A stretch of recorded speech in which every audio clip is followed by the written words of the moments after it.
please subscribe, Baby Girl Madam Labi. Isa rin po siyang charity vlogger ng Bataan. Ayan. Suportahan din natin si Baby Girl Madam Labi, isang charity vlogger ng Bataan.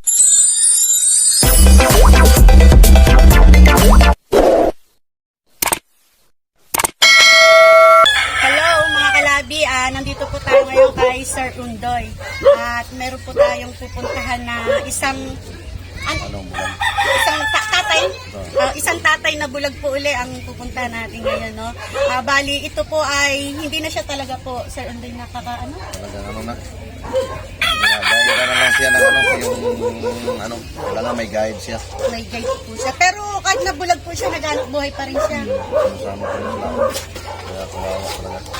Kaya ayan. Tara mga kalabi, samahan nyo kami at pupuntahan po natin si Tatay. Ano pangalan niyo po, Sir Undoy? Titing. Titing, ayan, si Tatay Titing po.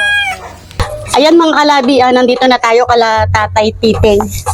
At sinamahan po tayo mga kalabi ng asawa ni Sir Undoy's vlog. Asan na? Ay, dito na. Nagulat ako. Hello po. Magandang hapon na. Magandang hapon po. Pasok po kayo, ma'am.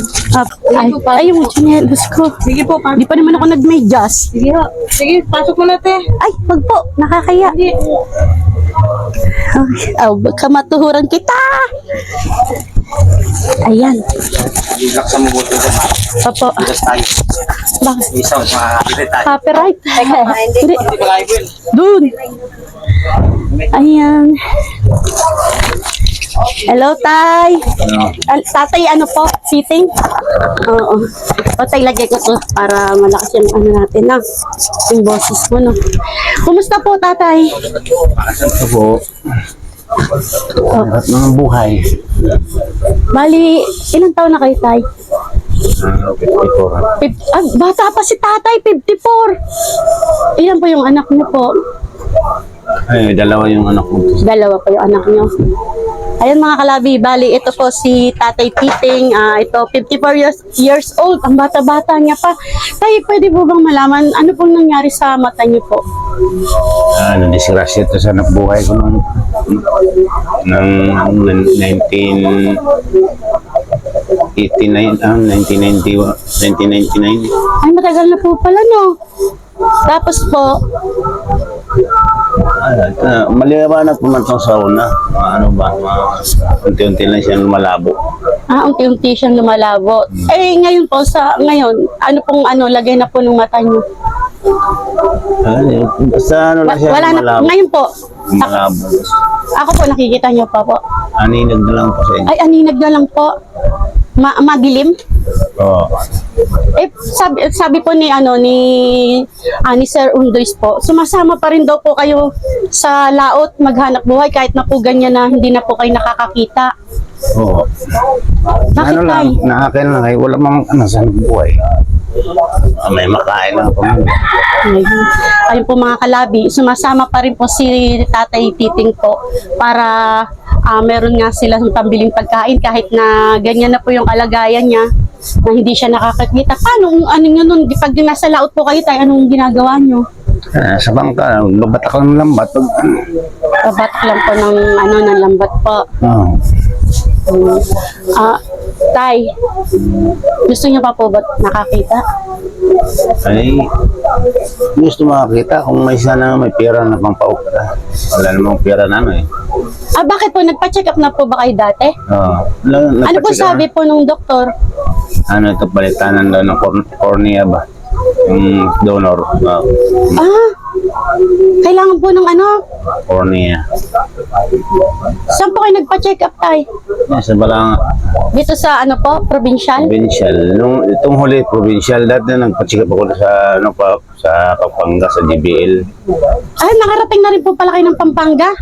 Nakaano nga ako doon, ko nung wala pang pandemic.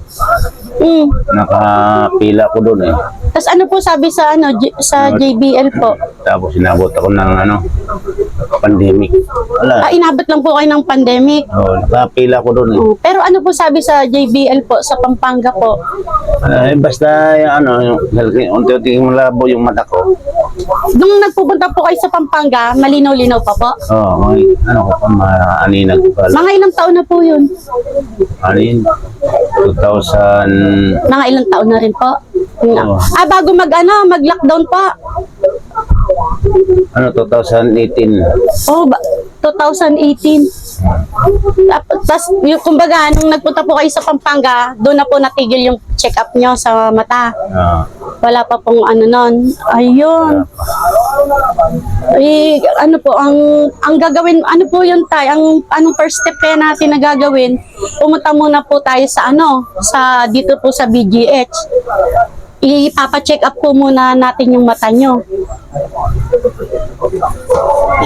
Para kung ano po tayo, kung ano na yung kalagayan ng mata nyo ngayon, no? Ibig sabihin po tayo, magpapa-check up muna po tayo sa BGH po. Papatingin natin ngayon kung ano po yung lagay ng mata nyo po ngayon, kung ano na pong kalagayan niya, no? Sige. Ayun po mga kalabi, si tatay po pala, nakarating na rin po pala siya sa JBL sa Pampanga, kaya lang po inabot po siya ng ng lockdown. Tapos ayun, hanggang sa hindi na kayo nakabalik tayo. Hindi na. Opo, kaya ito, ayan, lumipas po yung panahon mga kalabi. Tuluyan na pong nawala yung paningin ni Tatay Titing, no? Ayan mga kalabi, medyo po natahimik si Tatay. Hindi ko alam kung nabigla ba si Tatay sa pagdating natin at hindi po siya makapagsalita ngayon. So, ayan, hanggang dito na lang muna po mga kalabi. Bigyan po natin ng time si Tatay na makapag-isip, no? Nabigla po yata siya sa pagdating ko rito At ayun nga po ang pangyayari mga kalabi, may aksidente po noon na nangyari kay Tatay, tapos po unti-unti pong nawala yung kanyang paningin hanggang sa ngayon po nawala na po lahat, yung kumbaga madilim na talaga lahat na tayo ngayon. Maliwanag naman. Aninag lang ba? Aninag, opo. May napansin ako sa mata ni Tatay, may siya, yung itim ng mata niya, puro puti na siya. Sige, ayan mga kalabi, hanggang dito na lang muna po tayo, no? Hintay na lang muna natin yung ni Tatay. Ayan mga kalabi, God bless us all. Paalam po.